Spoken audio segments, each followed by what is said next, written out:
Hey everyone, Kim here, Abundant Life Tarot. Thank you so much for joining me for another Mystery Mystic reading.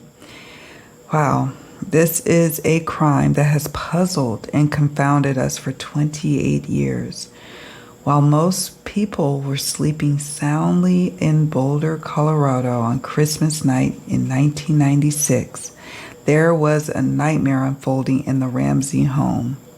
JonBenet Ramsey, age 6, was reported missing on December 25, 1996, and found just 7 hours later in the basement of their home. A long, detailed ransom note was left behind, and there was suspicion that Patsy Ramsey wrote it with the help of her husband, John. But they vehemently denied that they were responsible for writing it. JonBenet's older brother, Burke, who was 9 years old at the time, also fell under suspicion of causing her death. In 2003, trace evidence was taken from JonBenet's clothes, and it was found to belong to an unknown male. Each of the family members' DNA had been excluded from the sample. Now, there have been questions on how Boulder police investigated this particular case. The district attorney fully exonerated the parents after this DNA revelation, but some still feel that this is not enough to let the family members off the hook. This was a wealthy family, and JonBenet was a pageant beauty, following in the steps of her mother, Patsy. Patsy died in 2006, and John is still advocating for his daughter to receive justice. A Netflix documentary has dropped today on November 25th, and I've yet to watch it. If you have watched it, let us know if any of the cards that come up in this reading touches on what came up in the doc series. I know of this case. How could you not, being an American citizen? But I do not know the nuanced details or theories, which in this case works out for us for this reading. Let's see what Spirit wants to reveal to us about who is responsible for JonBenet's death and what will come of this investigation as of November 25th, 2024. All right, friends, let's get started. Okay, let's get to it. We are tapping into the energies surrounding what happened to little JonBenet. Like the motive, why. We have blood. Clues on who may have done this. Will there ever be justice? That's what we're looking for in this opening oracle reading. We have fetus. I'm keeping an open mind. I hope you do too. Let's see, dove.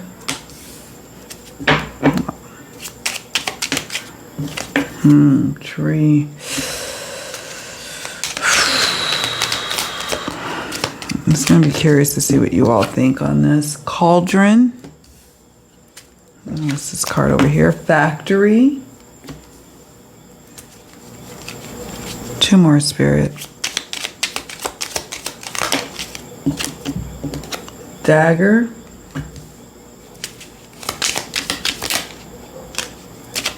One more, please, Spirit. One more. We're using the Mildred Payne Secret Pocket Oracle deck. If you're new to my channel, welcome. I use what's called jumping cards, so I shuffle until a card jumps out. And we're looking for one more, Spirit. One more, not 2 or 3.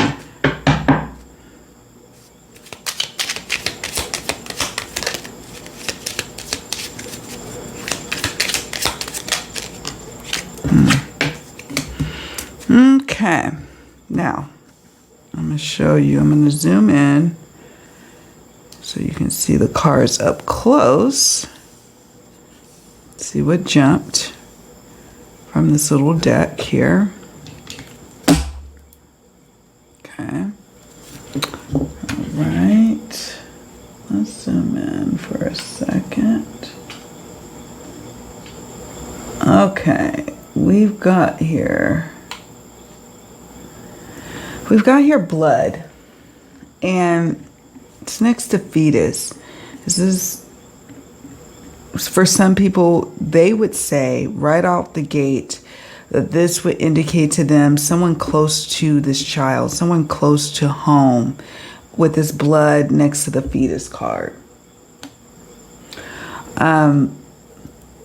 Blood, just so you know, with this card, it comes with keywords like life, vitality, sacrifice, heritage, and ancestry.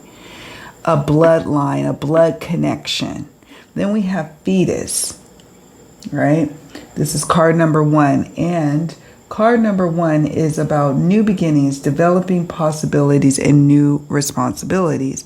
However, if we just look at it, if we're just looking at clues about the key persons involved in what happened to her, to JonBenet, one could say it could be someone in the know or responsible that is close to her. And I'm not trying to defame family members, just so you all know, or friends of family. I'm just saying that they could have information that they unknowingly or knowingly have about what happened to JonBenet.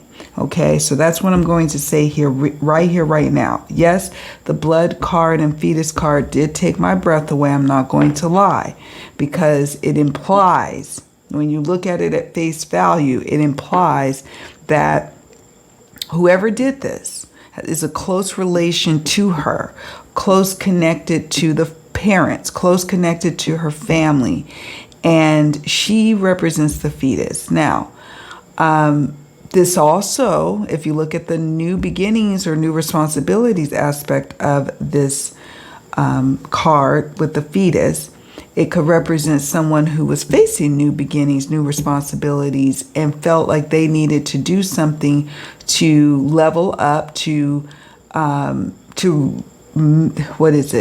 meet their new responsibilities that they have. So what did they do? They decided to take matters into their own hands and do something like this that they did to this little sweet girl. Okay? All right. So that's what I got there. I will be definitely curious to hear what you all think about these two cards in particular.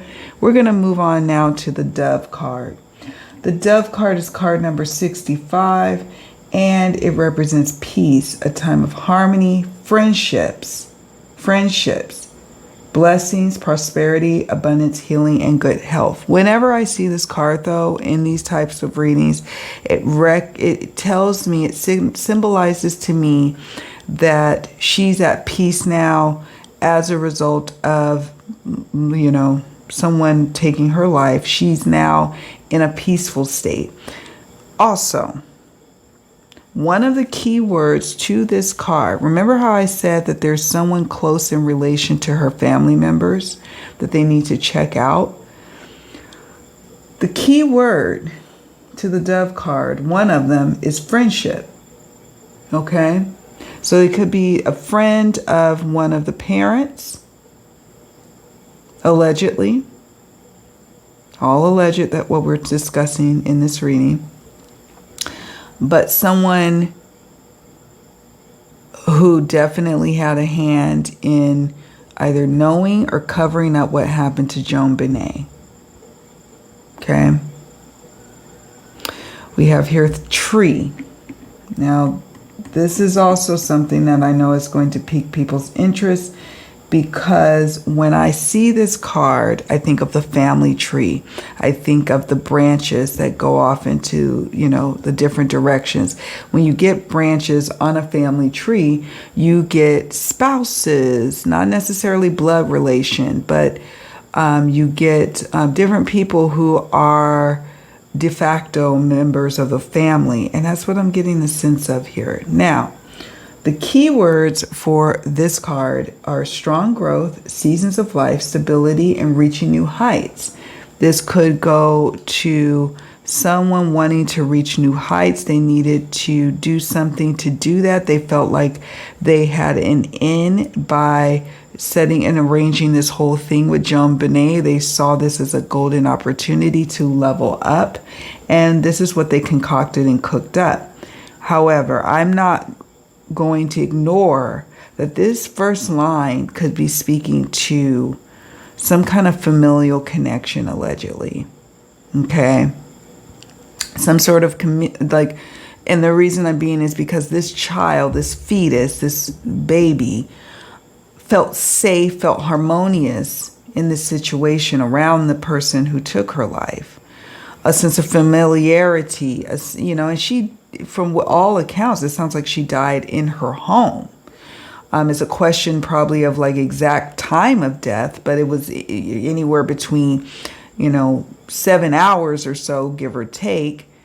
And it was on December 25th, Christmas night. And then it's the next morning that she's found in the basement. So we can assume that she died in her home, a place that she would feel normally safe. And everything just seems to be close to home. And why is that? Why is that? Cauldron is the next card. That is card number 42. Fertility is the first key word. Fertility sitting under blood, ancestry, fertility, magical combinations, experimentation. Wow, that's interesting. A sacrifice is what Spirit is saying. Some sort of sacrifice, sacrificing this fetus for something of greater benefit. I'm saying that because of the factory card. Bringing ideas into reality is one of the key phrases. Being industrious and being a hard worker, but workings. Then we have, and this could also be maybe someone who was an employee, a family friend, a family member. I'm getting a sense that whoever did this is not far removed from her. I know that there's, and I hope that it's not the case. I really do. I hope that it is some weird stranger. And I hate to say I hope, but I would hate to hear that this had anything to do close to home. But, I'm just interpreting the cards and how they're laying out here. But it does feel like there's somebody close to her, close to home, close to her safe space. Maybe an employee who was a family friend or family member at one point or another to the Ramseys, allegedly, who felt betrayed or betrayed them ultimately, betrayed her ultimately. She felt safe around this person, safe enough to not scream, safe enough to not yell or make noises. When she encountered this person, that's what I'm sensing here. With the dagger card, that is card number 19, it is about first key word is deceit. The next one is betrayal and hidden aggressions. This innocent person, JonBenet, was betrayed, and someone close to her had been maybe lying to someone or deceitful, and this person felt betrayed by that and wanted revenge, had hidden aggressions. And I'm now saying that further because we have the Saturn card. Saturn is card number 58. It represents adversity, hardships, male sexuality or dominance, authority, and control. Those are the key words for the Saturn card. I don't know if there's evidence. I didn't go and I didn't watch the documentary series yet. I probably will watch it maybe over Thanksgiving weekend. We'll see. And then from there, we'll do a detailed tarot and oracle reading when we can ask more questions. But for now, I'll just stick to the minimal information I have, which is I don't know much. I don't know if there was SA involved with her. I don't know if law enforcement ever released that bit. This card is concerning to me because one of the key phrases here is male sexuality or dominance, authority and control, adversity and hardships. So remember I said somebody wanted to step up in life. They have new responsibilities laid upon them. They don't like those new responsibilities being laid upon them because they feel inadequate, like they can't meet them. So they did this whole setup to make themselves feel manly, feel more in control. It's just sick when I think about it. To control this little girl and to control this situation. This is what they did. This is what they laid out. Very disturbing, but this is what it is. With the Saturn next to the dagger card. I mean, you know, I know some people feel very strongly that her parents or her brother had something to do with it. I would venture to say that it may be someone just slightly removed from the immediate family. That maybe the family members had suspicions of all this time. Maybe they said something to law enforcement, maybe they didn't, and it just never was picked up or explored further. Maybe this person isn't in the system, they don't have a record, so that's why nothing's come up yet. The other frustrating thing that I heard about this case in People magazine over the weekend, I saw an article from JonBenet Ramsey's dad, John. He said that police hadn't retested the trace evidence that was discovered on her clothing in recent times. And the thing about it is you got to retest it periodically to see if you get any new hits. I used to be a civil case type of adjuster and investigator, and I would have a caseload. And sometimes you would do these database searches to see if you get any hits. You would have to do it every 6 months or so while the case is open and active to see if you get any new hits. Because a lot of times, nothing is going to show up, and we were required to continuously check. And so it's interesting to me that law enforcement has not been motivated to continuously check, on a systematic basis. This is a criminal matter. And I can't even, it hurts my heart to think about how this little girl died. And that today, 28 years later, there's still no one brought to justice for it. And I don't like to hear that law enforcement is just sitting on their laurels about it, just not doing anything. I don't know what that is. And maybe that's one of the questions that we can ask, is why law enforcement is so resistant on doing that basic step of at least retesting the DNA evidence. There's something behind that. So I'm going to make sure I make a note of that question when we move into the phase of the tarot and oracle reading. If you think of any questions you think we should ask during that next portion, that probably will take a week. I am recovering from a leg injury, so it took me about a little time to even get to the reading table now.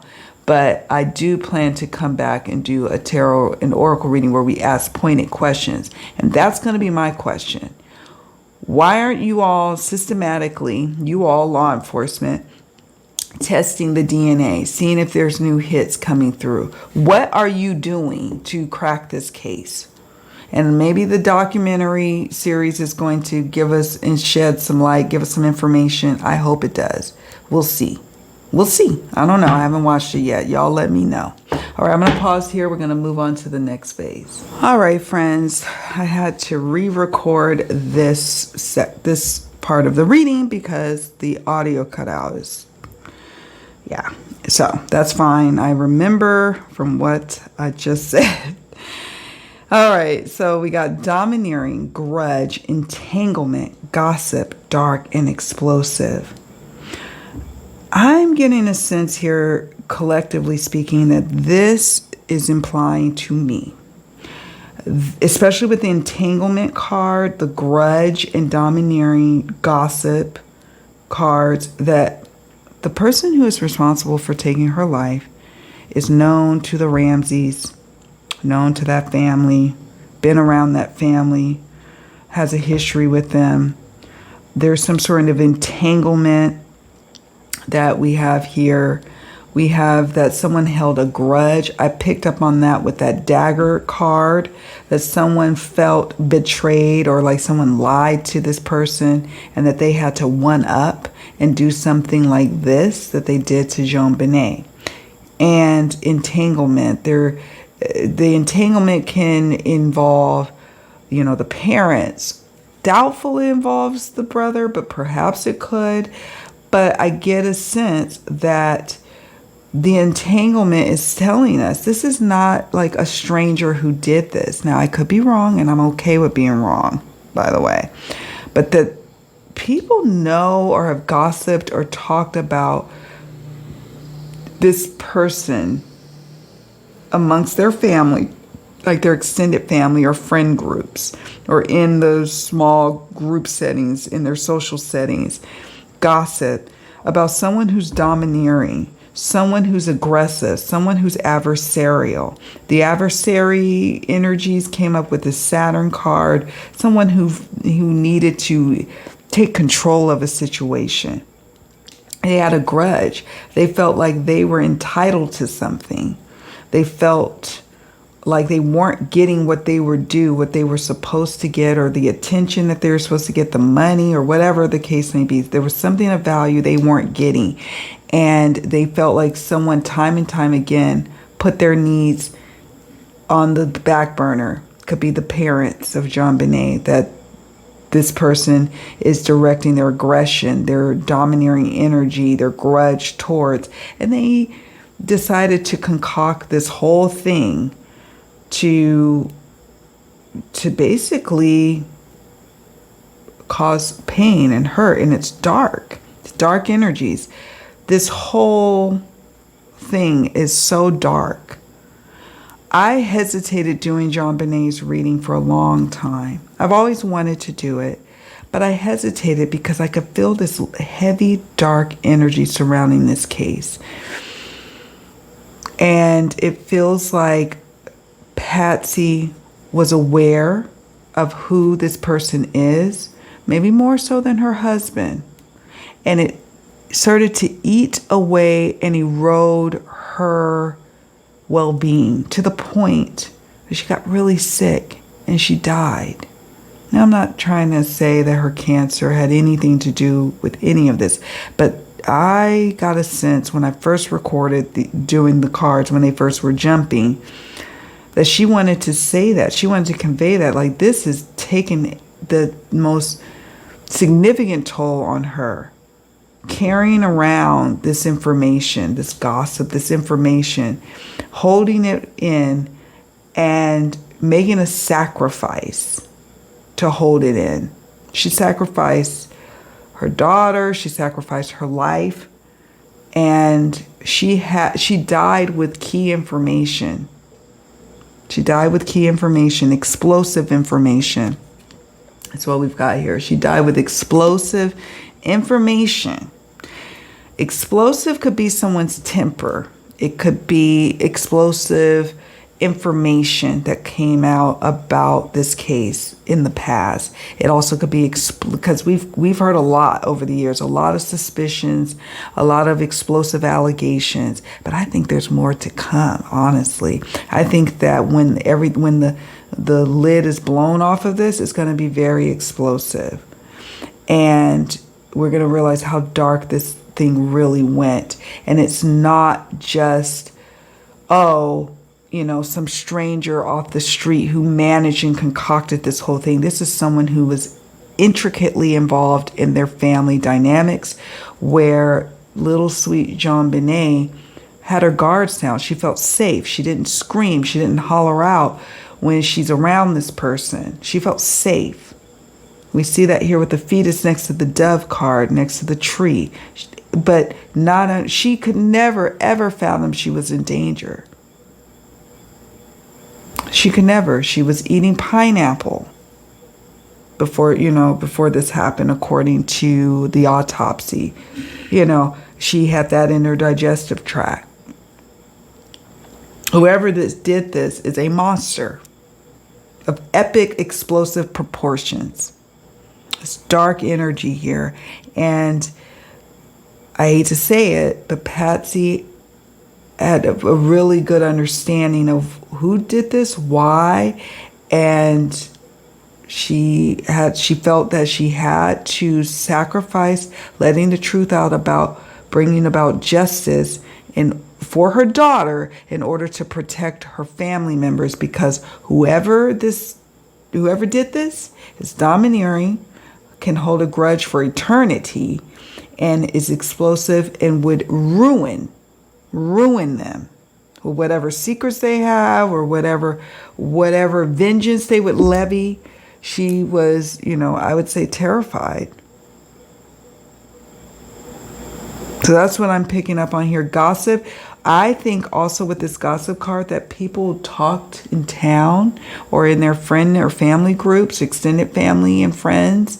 They have an idea of what may have happened.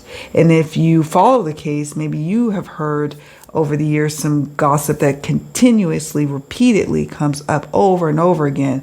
Similar vein of information, but people, because they can't prove it, it's just considered just theory, hearsay, and gossip. But there is probably truth to it. And I'd be curious to know what that is. And we will see as we continue on with our readings how that shapes up to be. But entanglement, grudge, domineering, gossip, these are telling me that this is a personal connection, allegedly. And this goes a lot deeper and darker than we could ever imagine. And that JonBenet was some sort of sacrifice, or her life was sacrificed for the greater good of the rest of the family, allegedly. All right, I'm going to pause here. I'll be right back.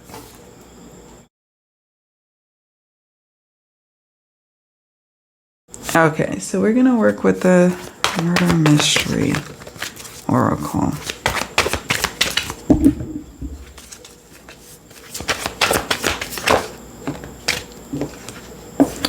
Victim had a history with the killer. That's what I picked up on.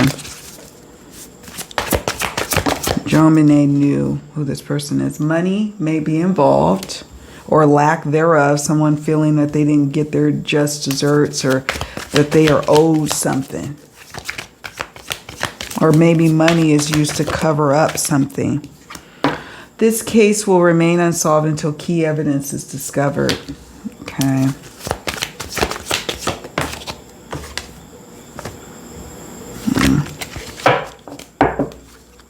Zoom out. I'm going to pick one more. Sir, is there anything else you want to share? I want to know, is there anything else? If not, we'll stop shuffling. Victim or victim's family was familiar with the killer. So just what I was saying here, I know that there's been suspects here that have been mentioned that indicate that it's a stranger to the family. They don't know the person. And like I said, I really hope that is the case. But I feel like there's some 1 or 2 degree of separation at most here. And I feel like there is a connection here, and the close proximity to JonBenet is what is at root as to why this all, like why they were able to have access to her in the first place. If my memory serves me correctly, from what I recall back when this case first happened, was something about the where the basement was, and the window sill and the dust on there not being disturbed, and how that was a big question, and what's going on with that. See, that is a clue in and of itself. Like, how would the person get in there? How did the perp get into the house? Did they come through the window? Is there a potentiality of that? I'm hoping the documentary will answer that. And you all let me know what your theories are about how did the perp get into the house? Because I'm sensing there is a known connection here, a sense of safety with this person. Victim had a history with the perp. Money may be involved. Money to either, usher this whole thing into happening, or money to, like to cover up, or money is at a like in dispute, or somebody feeling like they're owed something. And so to that end, the ransom note could speak to that as well. I do also recall that with the ransom note, Patsy was adamant, and John, that they didn't write it, although it was a really strange, long ransom note. Like, ransom notes are not typically like that. If you're a true crime buff like myself, you know like how ransom notes come about. They're rare in the sense of these types of cases. And when they happen, they're very brief. You know, the person who's interested in getting their money, they're making, a contact with police. They're not so into taking the victim's life. They want the money. So it's, that's another element that's interesting to me. But someone who's close to this situation, who wanted control and male dominance over the Ramseys, and particularly over this little girl, is really disturbing, really dark, and I don't think it had anything to do with them trying to kidnap her and take her away. Now, I know some people are going to argue with me about that, and that's fine. Just be respectful in the comments to me and the victim and the family members of the victim, but I don't sense it. I feel like if it was truly a kidnapping, they would have taken her up out of that house, right? This case will remain unsolved until key evidence is discovered. Yeah, and it's been 28 years, and one could hope that the evidence is going to reveal itself. I really feel like, once again, and I know that they've had new eyes look at this on a few occasions, but once again, it needs new eyes looked at. All the accumulated evidence, once again, running things through, the DNA databases, also reevaluating all the pieces, all the key evidence, like the ransom note. They didn't find anything on there that really yields them to anything, but it's the totality of the evidence that can point them to who did this. Looking at the statements again and taking new statements from people, if you can. Time is of the essence. People will probably be dying off, moving out of the area, not interested anymore. So time is of the essence if you want to solve this case. Victim or victim's family was familiar with the killer. And that is reiterated by victim had a history with the killer. That's why I said early on, this fetus, JonBenet, felt safe. The dove cart felt in harmony. She felt she was in her safe space. They even found, if my memory serves me correctly, pineapple either in her digestive tract, or somehow they found that she was eating pineapple. And this just doesn't seem to me like a child who was stressed out, scared for her life. She felt safe. She had a history with the person who did this. This is not stranger danger from what I'm seeing here in the cards. All right. Gonna pause here, take some pictures of the cards that have jumped so far, and we'll be right back.